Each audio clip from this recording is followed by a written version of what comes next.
Bienvenue dans l'histoire intemporelle du prophète Moussa, un récit de foi, de miracles et de persévérance.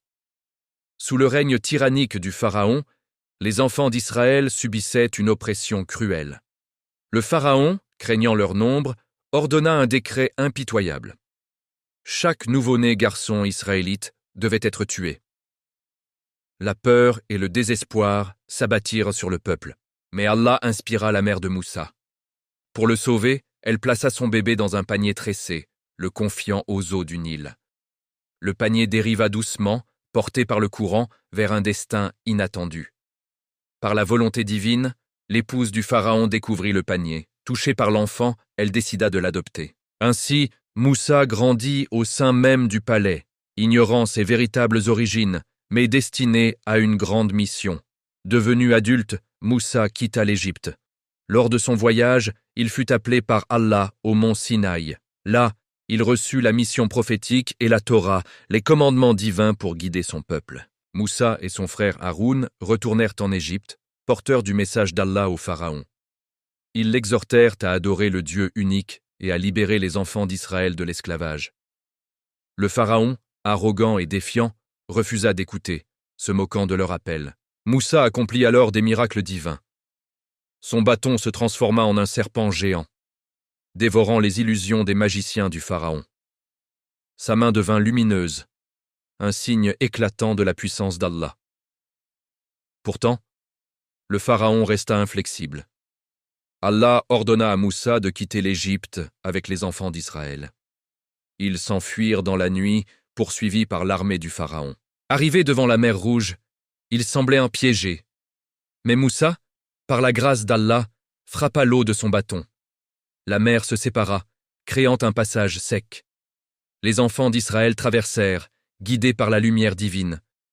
Le Pharaon et son armée, aveuglés par leur orgueil, s'engagèrent à leur tour dans le passage. Mais les eaux se refermèrent sur eux, les engloutissant, mettant fin à leur tyrannie. Dans le désert, les enfants d'Israël se plaignirent de la faim et de la soif. Moussa pria Allah pour son peuple. En réponse, Allah fit descendre la manne et l'écaille du ciel, nourrissant miraculeusement les affamés. Pour étancher leur soif, Allah ordonna à Moussa de frapper un rocher. 12 sources d'eau jaillirent, une pour chaque tribu.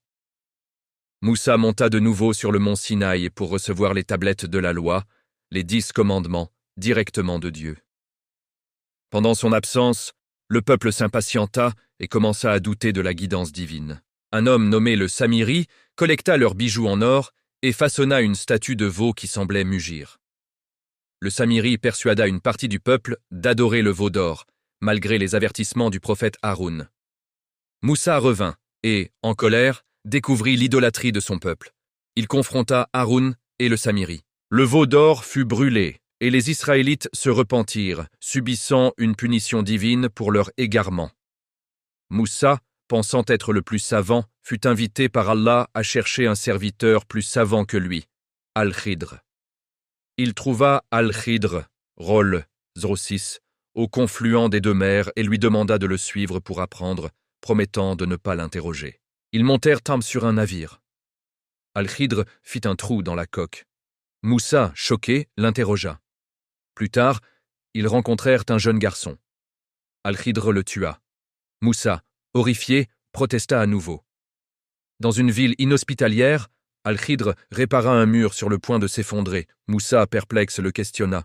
Al-Khidr expliqua alors la sagesse divine derrière ses actes. Le navire, le garçon et le mur.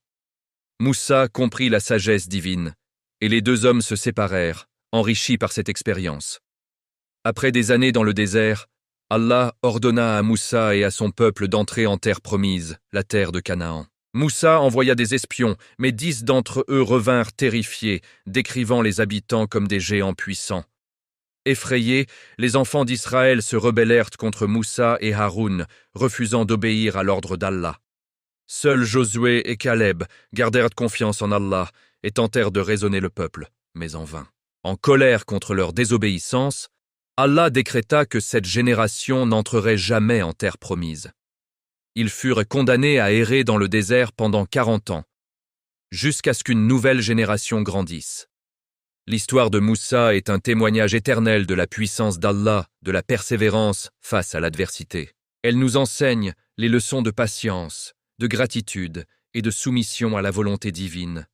Un héritage pour toutes les générations. Que la paix et les bénédictions d'Allah soient sur vous.